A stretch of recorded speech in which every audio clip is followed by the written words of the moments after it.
Sneseker here. I'm live in Las Vegas tonight. Some really important news that was uncovered by our producers, Barbara, today, and conveyed to me through a lot of deep research over the past 10 hours. It involves the Alec Baldwin situation, the shooting on set. It involves the Ukraine. It involves a law firm. It involves President Trump, and it involves the Clintons. So let me get to this.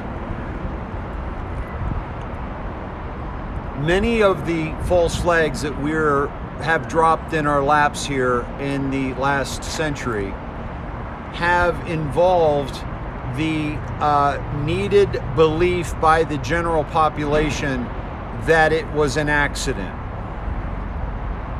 I am here to tell you that I do not believe the shooting on the set of Rust by Alec Baldwin was an accident.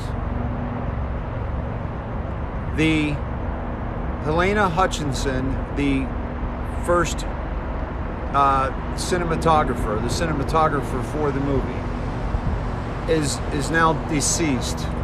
God rest her soul. But why? Why her? The reason why I think this was not an accident was because in order for it to be an accident, the prop master and the armorer who worked together on a set, okay, would have had to make that mistake. The first AD, when he and the prop master, David Hall, by the way, he and the the armorer, okay, which was Miss Reed, whose father is a legendary armorer in Hollywood, done movies like Tombstone and pretty much every Western in between, from there to here, and before that.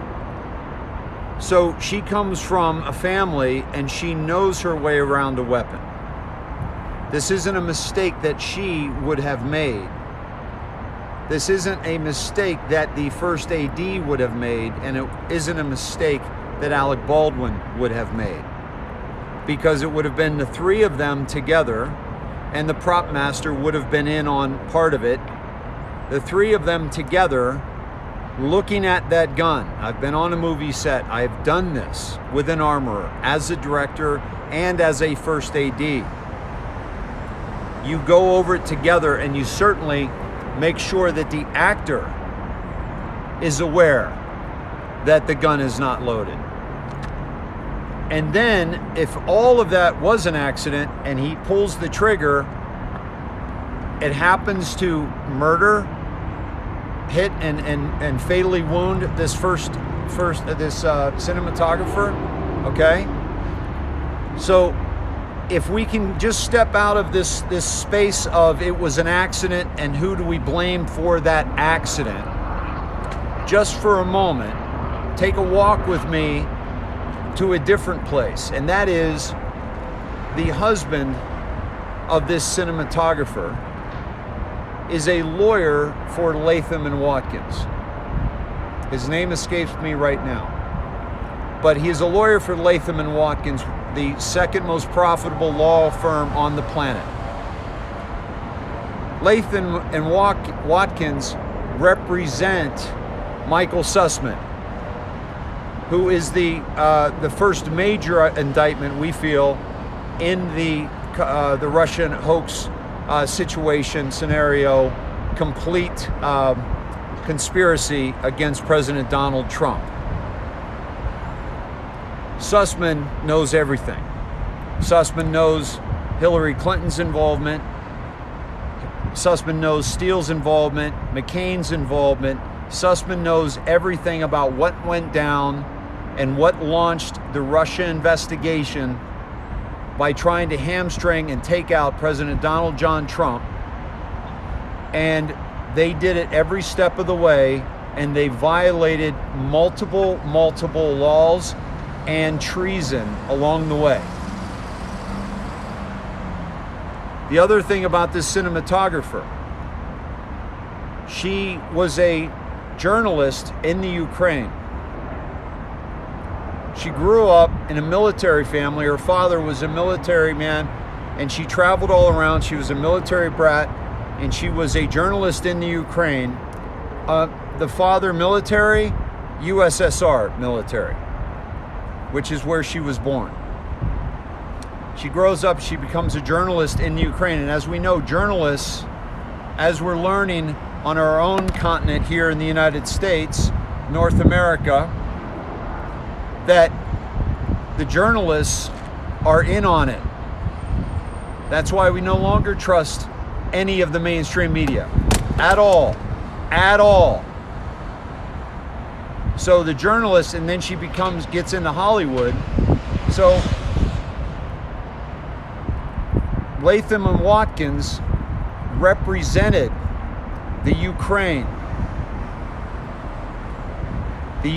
government in a case against 3 Cypriot companies that had challenged the Ukraine in the Stockholm Chamber of Commerce that was set up in 1917 to make sure that private investors in businesses were not screwed by governments that ended up producing at cost and not giving them any dividends. Imagine they set this up because they knew the bankers knew they were going to be screwing. This is 4 years into the Federal Reserve Act. Rothschilds. They knew that they were going to have to basically screw countries all around the world for their oil. So they set this up to make sure that those countries didn't reciprocate the screwing by giving it away, like Saudi Arabia gives electricity to the kingdom, and then they don't make any profit. So this is an arbitration court. And in March 15th, 2021, it was ruled that Latham and Watkins had won for its client, the government of the Ukraine, a $6 billion arbitration, which the 3 Cypriot countries were trying to get to $3 billion. The $6 billion. So Latham and Watkins basically handed the Ukraine $6 billion, but let's call the Ukraine what it is. A piggy bank for the deep state and China to manipulate U.S. congresspeople, U.S. senators, U.S. governors, U.S. locals that are affecting the election, that were involved in the Russian dossier, that supposedly implicated Trump. It never did.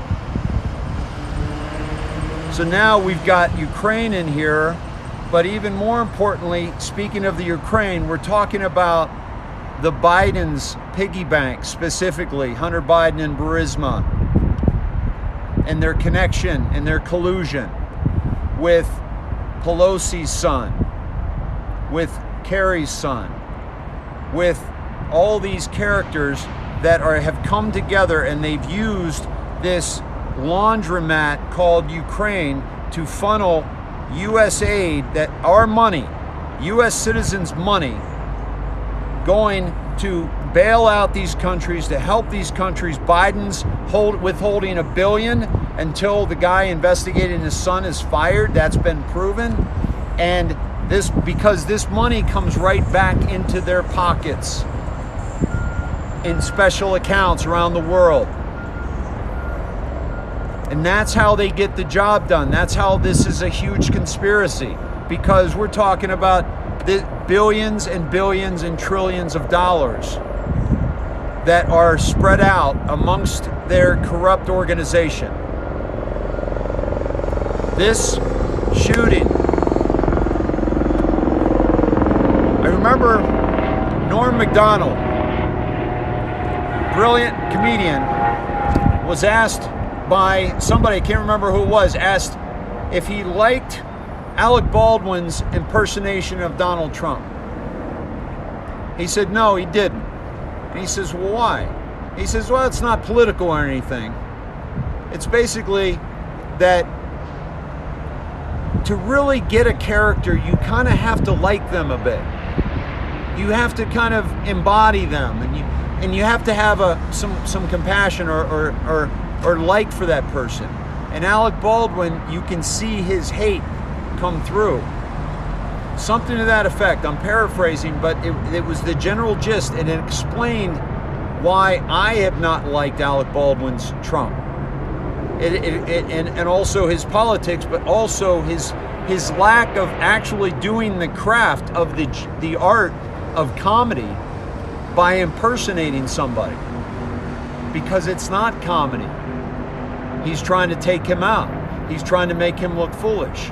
And now this man who's proponent against gun, for gun registration, against gun rights, just like the rest of Hollywood, these hypocrites that are using these guns in these movies, that are doing the things that they're doing.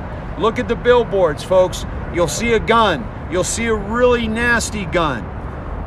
Hollywood is promoting it. And it brings no joy, it brings no substance to you and me as viewers. And then they try to tell us how we're supposed to act. Hollywood is crumbling. The media is crumbling. Hospitals, the Western medicine, the whole scam is crumbling. Universities are crumbling.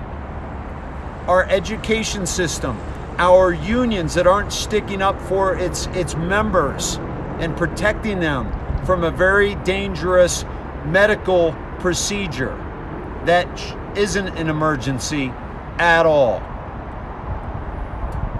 The school boards are crumbling because we're seeing for the first time with clear eyes in 2020, the Great Awakening, and into 2021, we are seeing what we must see, and that is the real truth behind the curtain that is the mainstream media, is Hollywood, is our elected officials. This stops. This was a hit to send a message, in my opinion, by somebody that was sacrificed, Alec Baldwin, for this job, to show Michael Sussman he is not to speak about any of the things that he knows, and send his law firm a message that they are not to speak of anything that they know, whether it be the Ukraine. And by the way, look up SCC, Stockholm Chamber of Commerce, and look at the board of directors. Look at the chair people of that organization. Follow the money. Follow the Dimitri and his graduation from Harvard. Follow where the money goes. Do you know how much saving $6 billion is worth? Hundreds of millions of dollars, if not $1 billion or $2 billion, to save 6. This should have been a layup. The Ukraine government violated this treaty by selling natural gas at cost, thus not allowing the Cypriot companies to gain any money or any revenue. That's a violation of this treaty created in 1917. But because it's to the benefit of the deep state, they swept it away. No $6 billion for you, which you've earned and which you're owed, and which has been contractually guaranteed. Folks, we must stop looking at these things as accidents and look into cui bono, who benefits from these things. Follow the people that benefit, and you'll find your answers to the questions of how does a cinematographer get shot fatally on set that had also had 2 incidents of firearm poor safety that people walked off the set on and they replaced with non-union workers. that situation would have been so heightened that there's no way another mistake would have been made by anybody on that set, because everybody on that set would have known what was going down. The only thing that makes sense is that those two previous ones were to alert us that this was no accident, that this was planned, this was strategized.